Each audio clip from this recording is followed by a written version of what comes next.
and thanks for joining. Today I wanted to talk a little bit about something that will vary from geographical location to location, but that is heartworm disease. And so my practice is located in the Midwest in Southeast Missouri, and we have a lot of rice fields where there's water that stands during the growing season, and so that is the perfect breeding ground for mosquitoes. Mosquitoes are the insect that transmit heartworms from patient to patient. And so it goes without saying that if you have a very high mosquito population, you also are likely to have heartworm disease.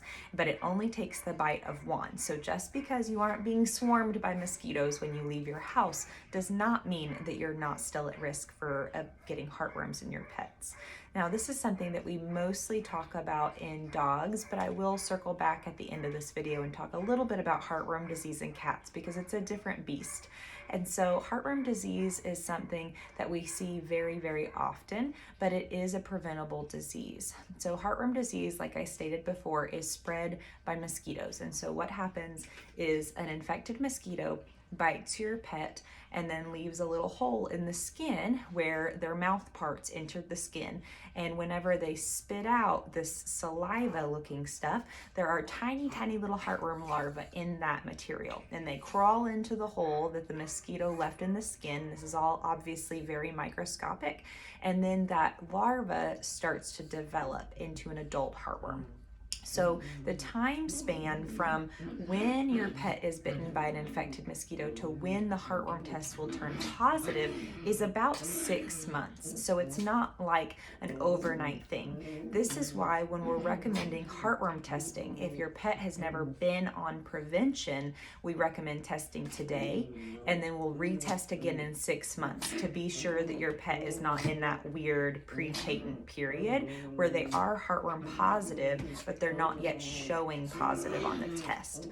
Another thing is that you can occasionally get a false negative on a heartworm test where you have a really heavy burden of male adult heartworms because the test actually looks for antigen to female adult heartworms. You'll have to excuse my ornery crew in the background here being loud. So heartworm testing is something that we recommend once you're on prevention. We recommend doing annually, and this is because no prevention is 100%. They are guaranteed by the companies that make them, which is great, and they're 99.9% effective, but nothing is 100%. And so we want to know that they're still negative when they're coming in for those annual exams and refilling their heartworm prevention for the year. The reason why we want to know is because if for some reason you are the dog that's the 0.01% that turned positive while on heartworm prevention, the sooner we know that and the sooner we start treatment, the less long-term damage is going to be done to the lungs of your dog. So what kind of damage are we talking about? So they did a study where they actually purposely infected dogs with heartworms, and they were euthanized 4 days later. And then they did necropsies and looked at the vessels around their heart.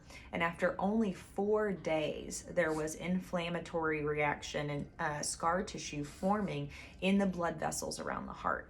And so if you then kind of think about, well, it takes at least 6 months to even know that we're positive, how much scar tissue is already present. And so that's why it's important to test regularly, so if we do have a weird positive while on prevention, we can still get them treated and try to stop that damage as much as possible. But you'll get scar tissue in the vessels around your lungs. A lot of dogs with heartworm disease will get pulmonary hypertension or high blood pressure in the pulmonary vessels. They can also have heart disease because sometimes the worms will interfere with the valves of the heart closing properly, and so you can get congestive heart failure as well. In some very severe cases, you can get pieces of the worm that fly off and essentially cause a local mass to form or a granuloma to form, and that interferes with whatever organ that went to. So you can have that happen to the kidney or to the lung. And so I had a specific patient who had just severe granulomas all over his lungs, and he wasn't able to oxygenate or breathe very well because his lung tissue was so filled up with all these little inflammatory masses just due to his heartworm disease. And so obviously that patient had a very poor prognosis, but sometimes if it's a more solitary, just one mass, you can still overcome that. And so, it's not so much the heartworms themselves, but the sequelae or the secondary effects that cause so many health issues in our dogs. So preventatives. Not all preventatives are created equal, and this is something that you'll really need to talk to your local veterinarian about which preventions they recommend. So in our area, we do see a lot of heartworm resistance, and so ivermectin-based products are not something that we recommend here anymore due to they're just not quite as effective. There are 3 strains of heartworms that are known to be ivermectin resistant, and we have all 3 of those strains here in Southeast Missouri. And so, but if you live in Utah, you may not have those strains, and so an ivermectin-based product would be completely appropriate. But there are moxidectin-based products, and ivermectin-based products, and milbemycin-based products are the 3 big ones. Here we use a lot of moxidectin-based products, so those are like your ProHeart injection, Simparica Trio, which is a chewable, or Advantage Multi, which is a topical, and those work really, really well in our area. But again, that's something that I would definitely recommend speaking to your local veterinarian to make sure that you are on the right prevention for your geographical location, because not all locations are created equal and not all heartworms are created equally, thankfully.